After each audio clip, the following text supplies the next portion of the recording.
From struggling actor to Oscar-nominated screenwriter, you might know Taylor Sheridan's face from the TV series Sons of Anarchy. He was here with his first film, Sicario, a few years ago. Now he's back with a film he's written and directed. Wind River is a thriller on an Indian reservation. It's about a manhunt and it stars Jeremy Renner. Let's go meet one of Hollywood's hottest screenwriters.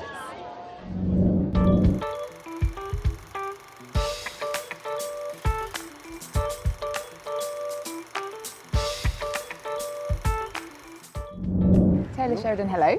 How are you? I'm very well. How are you doing? I'm good, thanks. You've written 3 films and all of them have been shown here at Cannes. How are you feeling? Isn't that crazy? It's great. I'm really excited that Wind River's here. It's my first time here, so I didn't come for the other 2. They don't pay for the writer to come, but for the director, they got to send us. Is that why you decided to direct this one then? Yes, exactly, so I could come to Cannes. It's the final sort of episode in a trilogy. What's the link between Sicario, Hell or High Water, and Wind River?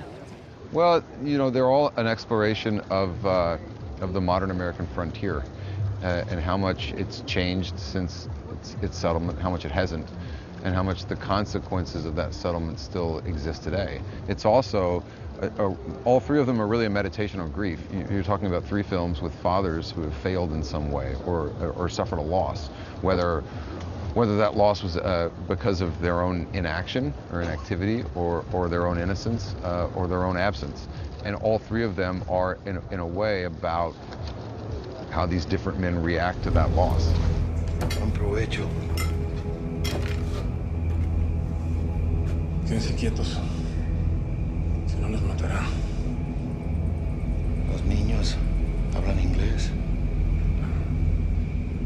Pues hablamos inglés. Coman, coman.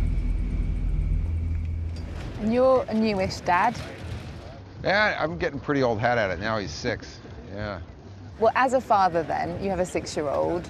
Is that why the subject of failed fathers interests you? Absolutely. It was what motivated me to start writing in the first place, was that incredible fear of failing him and limiting what he can become because of my own success or failure.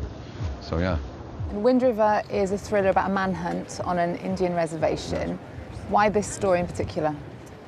Well, I was reading article after article about sexual assault on the reservation and all these issues on the reservation that weren't being addressed by our government, by our media. You know, it just seemed an afterthought. And I have a lot of friends in the Native community, and you know, I got mad enough that I wanted to tell a story that I thought might open some eyes and start a dialogue. She ran until she dropped here. See the pool of blood where her face hit the snow. Now it gets 20 below here at night. So if you fill your lungs up with that cold air when you're running, you can freeze them up. Your lungs fill up with blood. You start coughing it up. So wherever she came from, she ran all the way here. Her lungs burst here. She curled up in that tree line and drowned her own blood. Talk about Jeremy Renner then. Why him? Well, you know, what Jeremy has, who is also a new father, and I really liked that because I knew that he would have a real deep connection to, you know, to the experience that his character is going through. But Jeremy brings a real strength. He has an essence of ability about him, okay? That makes it seem like he can do all of these things capably. And yet there's a real understated vulnerability to him too. So that contrast, which isn't common in his toolbox as an actor, I thought was really perfect for the character. Over here, see this one? See how the toes turned out? The front is much deeper than the back. That's says she's running. Come here, I'll show you.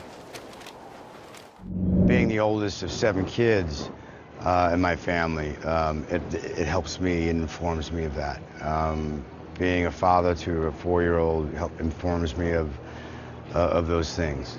I haven't had quite those tragedies in my life, you know, but I've had to deal with certain losses, and you know, so you can tie upon those.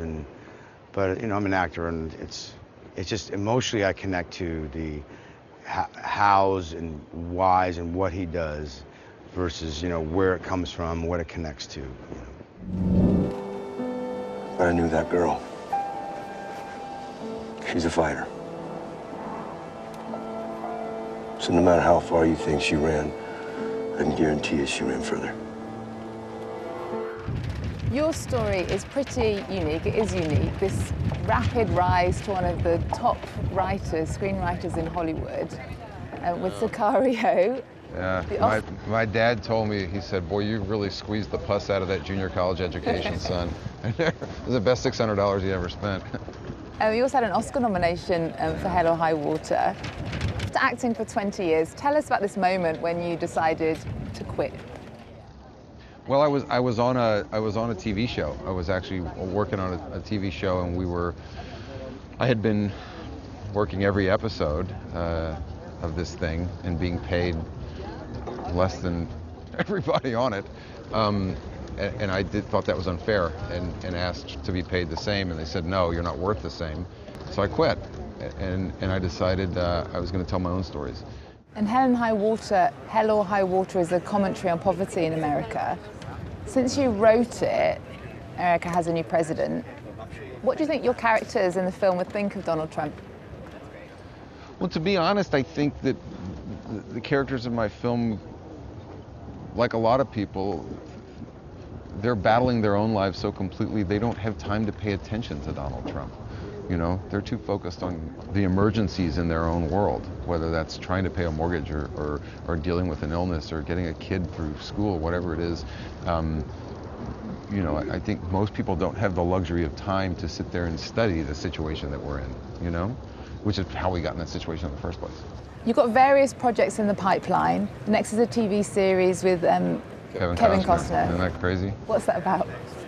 It's about property. It's about the death of a way of life. It's about the big business of politics and oil and timber and mining. It's about gentrification. It's about land ownership. It's about life on the reservation and how that way of life is manipulated and oppressed.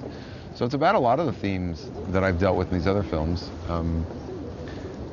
But TV gives you the ability to look at things really closely over a really long period of time, and that's why so many filmmakers are drawn to it.